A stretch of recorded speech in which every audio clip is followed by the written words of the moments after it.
One long minute. All right. We call this meeting to order, and if you will stand for the Pledge of Allegiance. I pledge allegiance to the flag of the United States of America and to the republic for which it stands, one nation, under God, indivisible, with liberty and justice for all.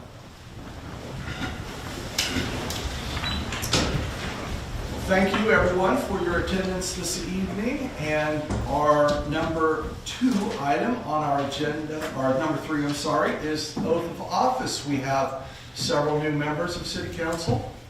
And Roxy, if we can begin that, please.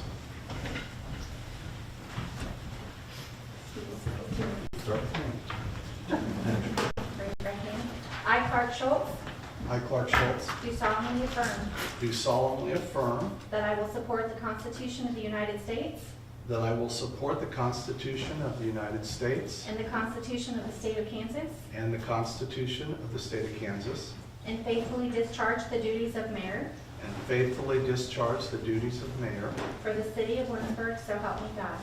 for the city of Lindsborg, so help me God. Thank you, Roxy. Thank you, Roxy.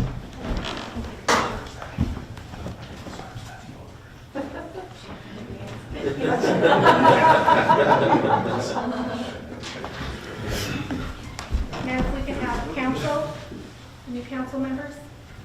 All of us? All of us? Yes. All 4. Yes, you.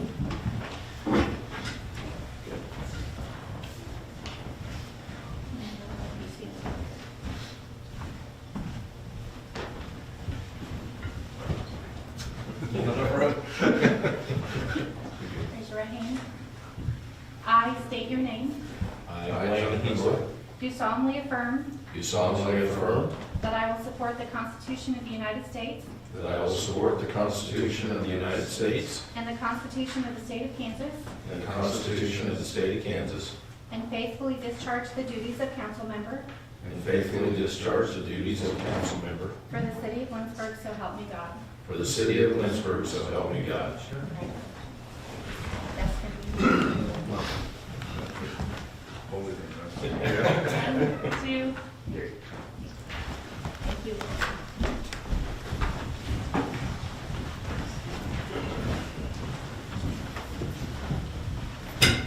Congratulations and welcome, everybody.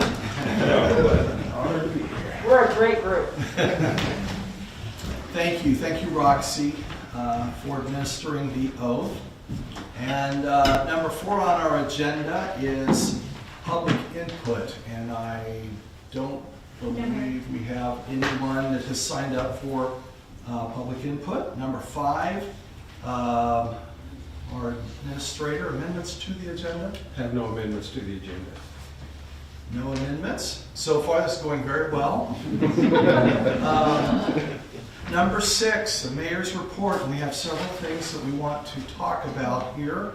First of all, the city received a leadership award from the Kansas Association of City Management. And so we should be proud of that, proud of our team here and our city administrator. So it's COVID pandemic of 2020, 2021. Will we get another one at 2022 if this pandemic doesn't go away? So anyway, congratulations, those of you on city council and our city administrator and our mayor. So secondly, council members, I want to point out to you that we do have a letter in front of you from Julie Christie. It is in regards to the walking and bike trail on the southwest part of the city and the extension of that bike trail. So I point that out to you for your consideration and for you to read at a later time, and this will be part of the public record as well.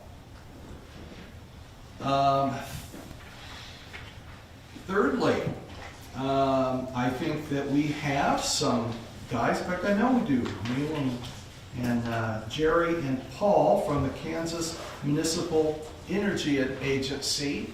And my understanding is they have an award for our city administrator. Yeah, so Paul Mulbert, I'm the general manager of Kansas Municipal Energy Agency. We're a joint action agency formed of municipal cities that own their electric system, and the city of Lindsborg is one of 82 of our members across the state of Kansas. We typically have an annual conference each year, and during that annual conference we'll recognize outstanding people within our organization for the work that they have done. The last 2 years we have not had our annual conference in person. We've been doing that virtually. And typically, though, during the annual conference, we would have a banquet night and we would hand out these awards. So we really appreciate you allowing us to come tonight to your council and to be able to present an award to Greg. One of the awards is the Max Embry Distinguished Service Award. KMEA established this award in honor of Max Embry from the city of Colby, Kansas, who played a leading role in the early years of KMEA. The award honors his memory and is awarded to individuals who have demonstrated exceptional leadership and devoted service to both KMEA and public power across Kansas. The members give out this award. KMEA does not. There's an award nominating committee that is formed, and that is composed of the members, and they end up selecting the winners. So I want to turn it over to Dwayne Banks from the city of Russell, who is the awards committee chair. Thank you, Paul. Mr. Mayor, thank you for allowing us to be here to present on behalf of KMEA members. A little bit before I go into the scripted portion, I know, Greg, you're probably nervous now. I would like to tell you from a personal point of view, many years of working side by side with Greg on a lot of different projects through KMEA, the leadership and guidance that he provided to many member cities has been outstanding. One thing I always remember about Greg is I'd ask him something, he was always willing to tell me where to go. With that as well, I would also consider Greg a very good friend, and it's a very, very big honor for me to be able to present this award on behalf of KMEA and the awards committee, and say that in his scholarly way, he would probably say that it's more like he tolerates me as opposed to being a good friend, but he is a very good friend nonetheless. So now in the scripted portion, Greg has served as city administrator for the city of Lindsborg since November of 1998. He's been active in managing the city's electric utility, and as a result, Lindsborg has one of the most diverse electric portfolios in KMEA's MP3 group. Greg has served on the KMEA Board of Directors since 1999, serving as president 3 times. He has also served as a member of the Finance Committee and as Lindsborg's MP3 representative. In 2015, Greg was presented with the Gilbert E. Hansen Outstanding Service Award. As a constant and respected voice for municipal utilities in legislative circles in both Topeka and Washington, D.C., has been involved in numerous legislative efforts to advocate for the advancement of both Lindsborg and municipal utilities across the state of Kansas. We would like to thank Greg for his many years of dedication and leadership to KMEA and public power, and congratulate him and wish him the best on his well-deserved retirement.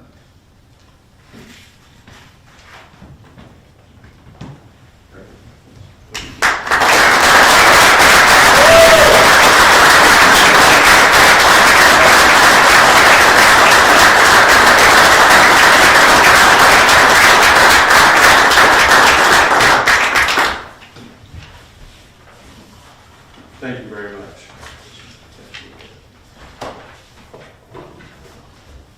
That's it.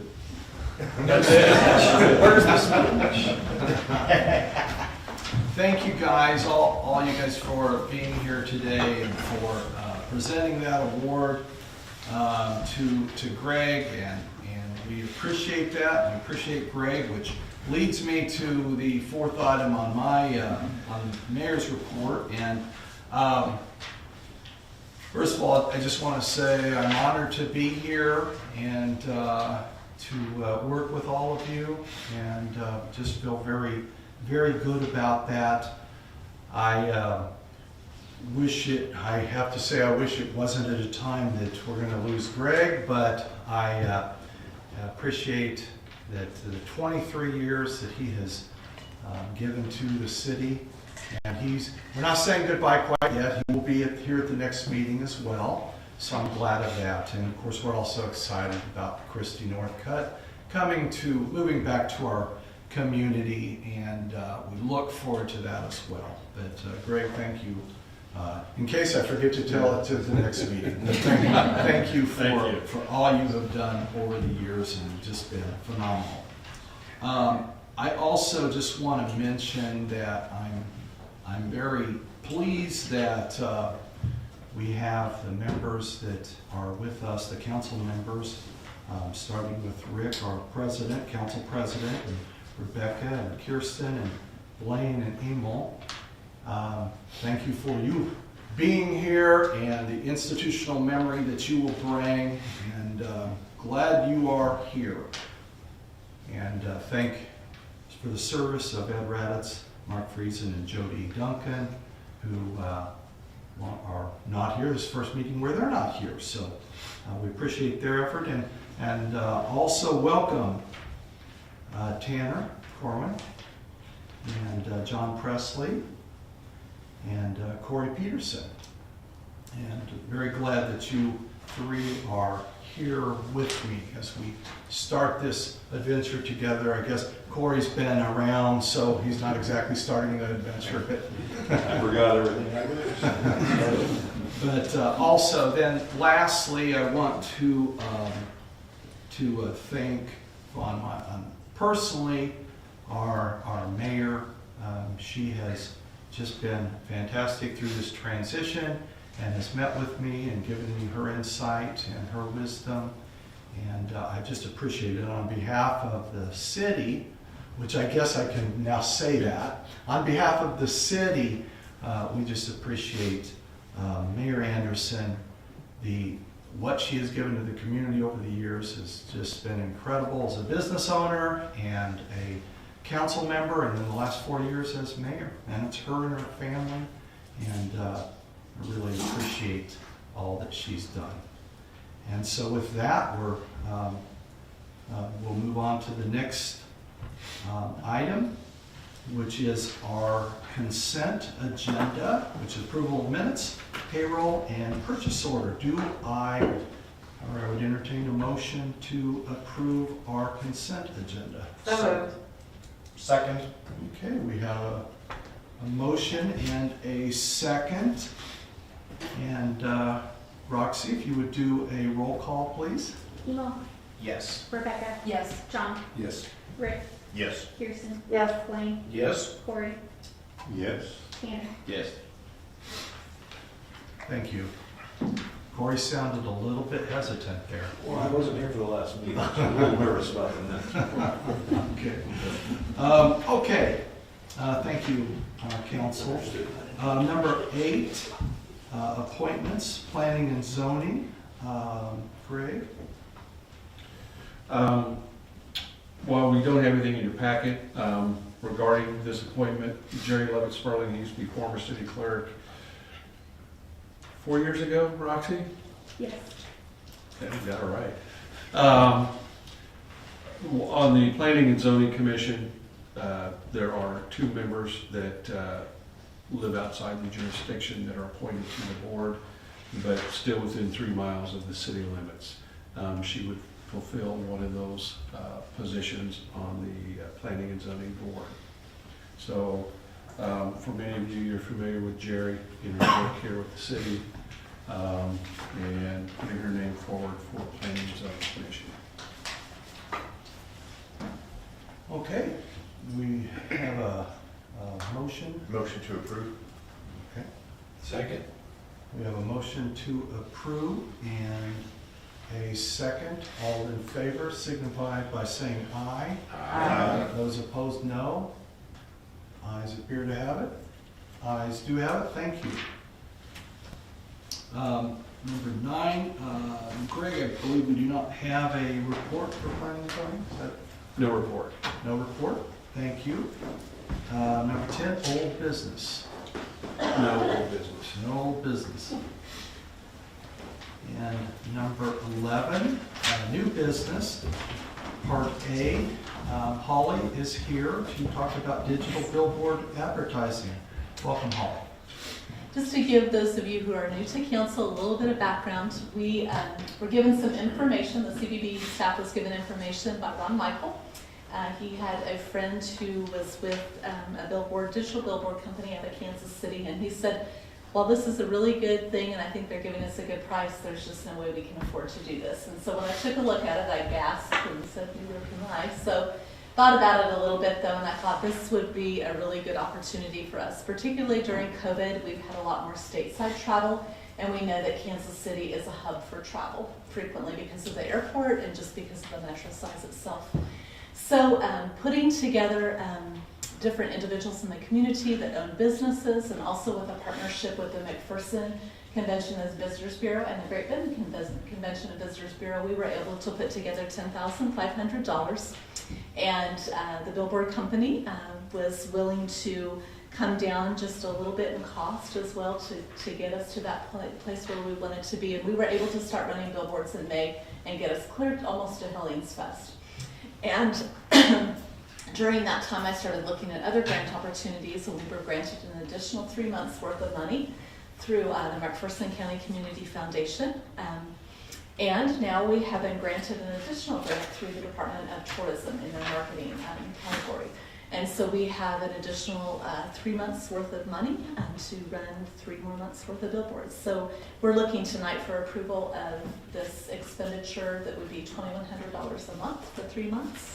That would be paid for entirely with the $6,300 that we've received from the Department of Tourism. Thank you, Holly. Is there a motion to that effect? Motion to approve? Second. There's a second discussion.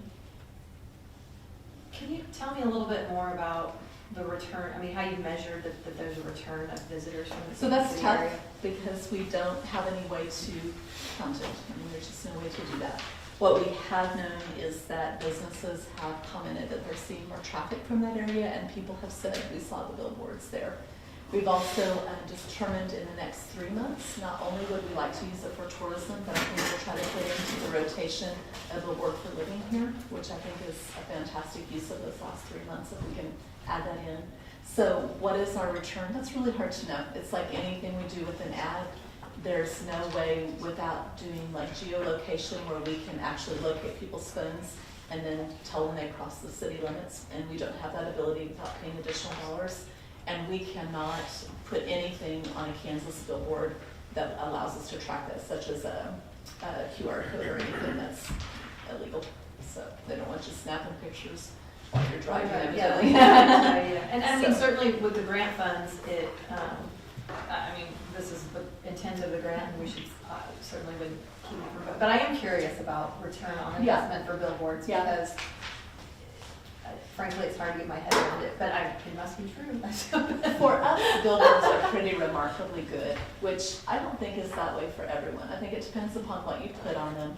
And we have been able to use rotational graphics because they're digital. We're not just set with one thing for an eternity.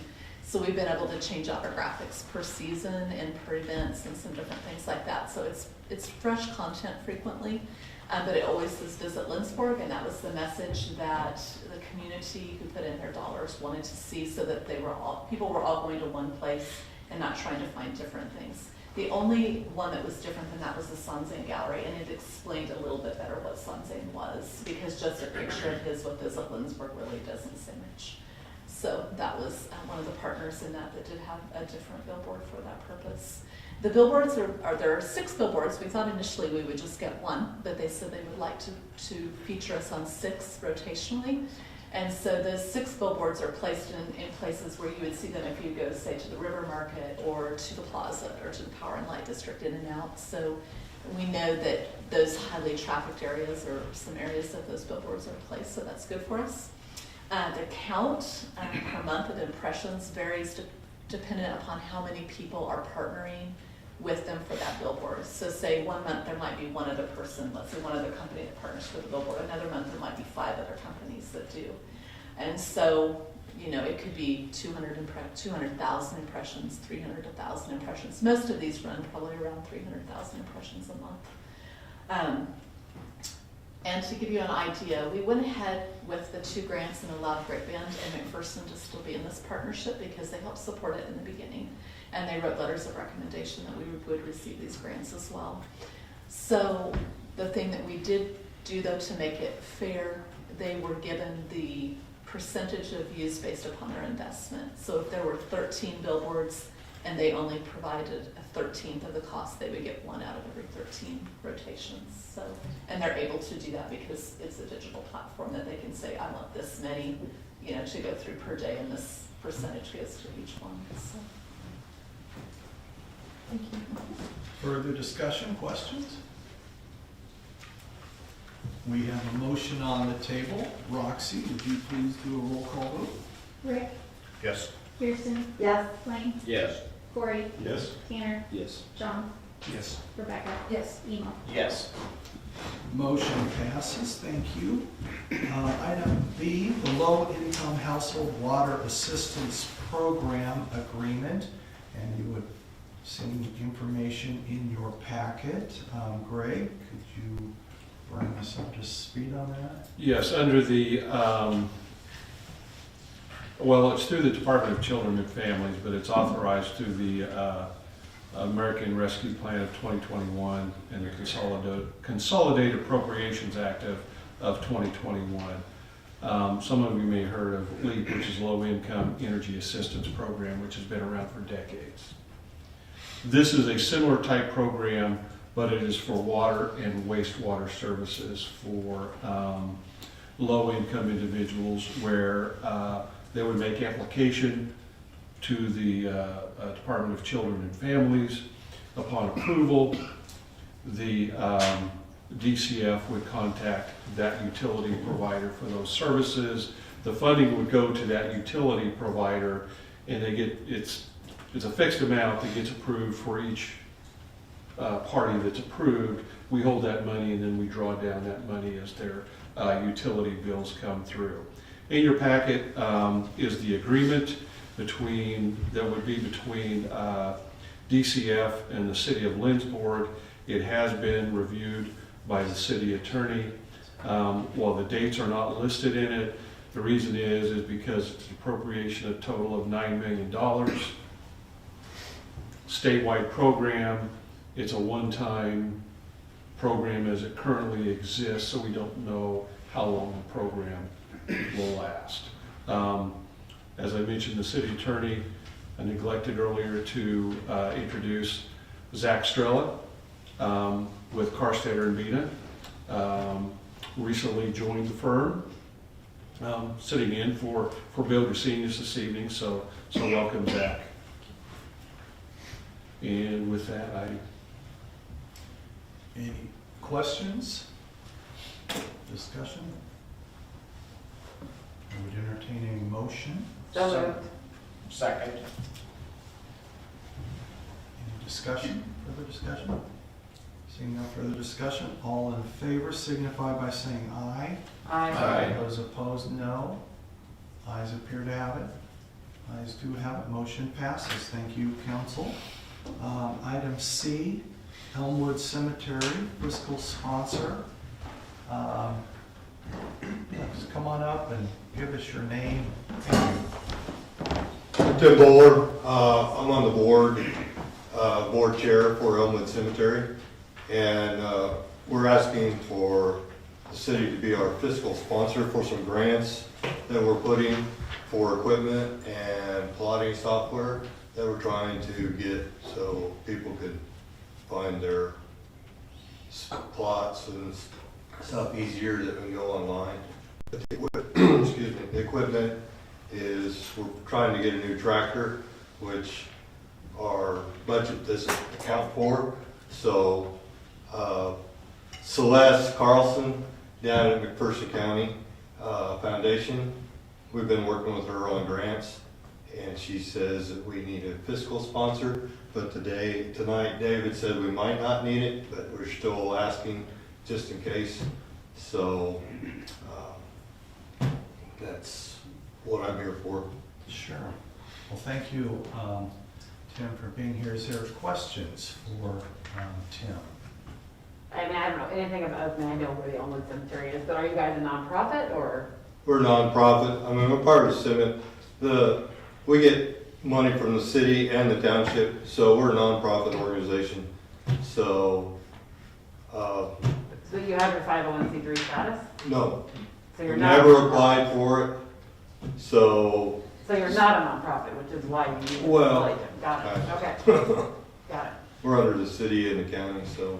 got it. Our city administrator has some information. The Elmwood Cemetery was formed as a partnership between the city of Lindsborg and the Smoky Hill Township.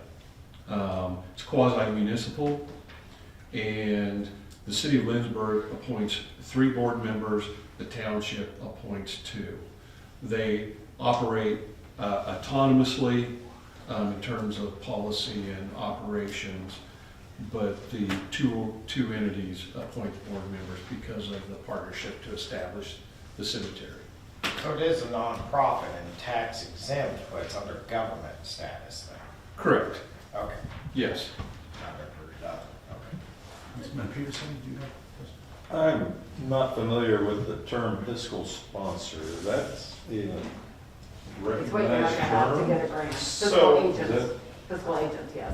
So I did ask Celeste to send me what a fiscal sponsor would do, and she just said a fiscal sponsor would be the person that the check would be made out to, and he would ensure that the funds were spent as described in the application.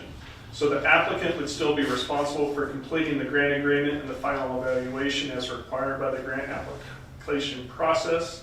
And so basically, if we are willing to serve as the fiscal sponsor, we would just provide the cemetery with a letter that he can attach to his application at that point. But is that necessary? I mean, does the That's my cemetery, question. does it not have its own checking account and that sort of thing already? So we, as part of the agreement, we take care of the checking account. Yes, they have their own tax ID number. There has been a loss of paperwork, and that's what I was talking to him about. I contacted the IRS, and the IRS has stated that, yes, they are a quasi-government, and they will be sending a letter, and I asked Celeste if we get that, will that work? And she said yes. So my concern is the applications are due by the end of the year, so if we don't get that letter in time, I still want the cemetery to be able to apply for it. I don't see any downside to us being the fiscal sponsor again, since we manage the checking account for them, we manage their not manage their finances, but do their finances, they set their own budget, but yes. Oh, sorry. Further questions? Does that answer, Rebecca, or? Kind of, but I just don't. No, I think it's strange, but I think it doesn't matter. I mean, I'm just like, what, okay. The, being the fiscal sponsor, yeah, I can understand how it sounds a little bit odd, but you're not, this is not causing the city to spend any additional money. Correct. Right. And it's just basically saying that we're the It's the sponsor pass-through. for this grant money, so that legitimizing. Correct. We spend it properly, the way the grant But states. so do we have the EIN and we just don't have the paperwork, or we Correct. don't even know the? No, we have the EIN. 'Cause We know that. That grant application just asks for it the just EIN, really it asks for doesn't the ask for the EIN. paperwork. I mean, I just, So that's what doesn't make sense either. yeah, I'm not Right. clear. I can't say that I'm against it, but it seems unnecessary, and I don't know why I would vote for something that's unnecessary to get it forward, but, I mean, Yeah, and we asked, what would be required to be able to have them be their own sponsor. And they said we needed paperwork, and again, that paperwork cannot be located other than when I finally got through the IRS. They stated as long as we got the letter stating that they would accept that. Well, I guess the thing about it is even if we did it for this grant, once you got that paperwork after that, you can change it and do it yourself. So it's a one-time ask kind of thing, probably. As long as the IRS follows through. So, No comment.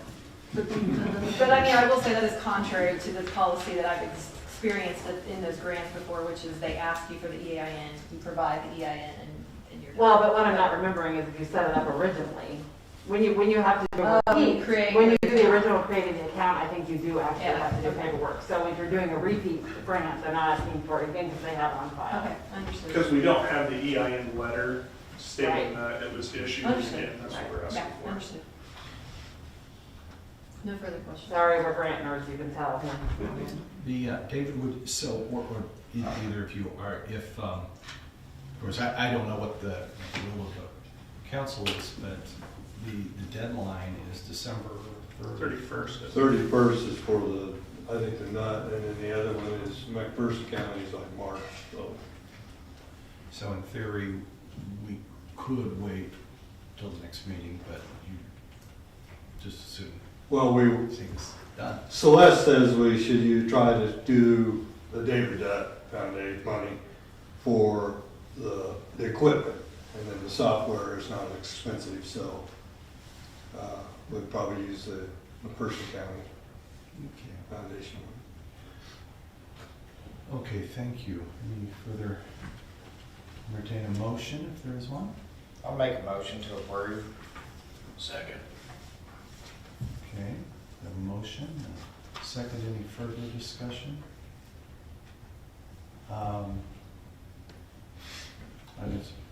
Roxy, why don't you just go ahead and do a roll call? Sure. Emo, Yes. Rebecca, Yes. John, Yes. Rick, Yes. Kirsten, Yes. Lynn, Yes. Corey, Yes. Tanner. Yes. Motion approved. Thank you. Thanks for being here this evening. Thank you. Thanks for the Thank great you. job that you do on cemetery. That means a lot to our community.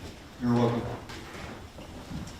Okay, council, we are item D, cereal malt beverage license approval. And Roxy? The city has received 2 applications for their cereal malt beverage, both from Casey's and from Pizza Hut. All the applications have been reviewed, background checks done by KBI, and the appropriate fees have been received.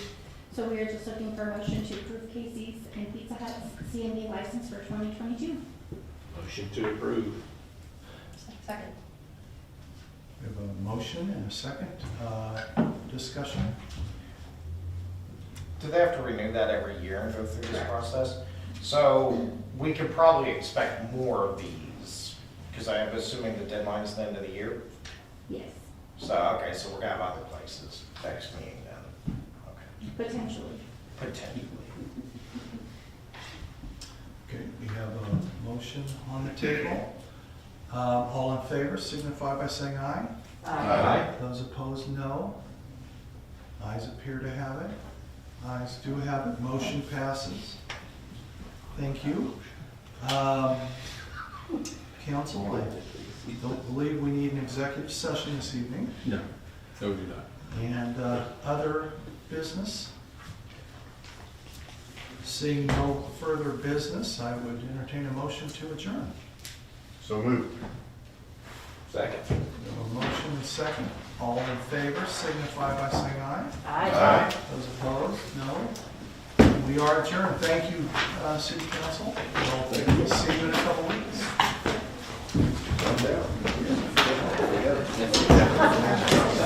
It's gonna be a long 2 years for you, Corey. You're got very well.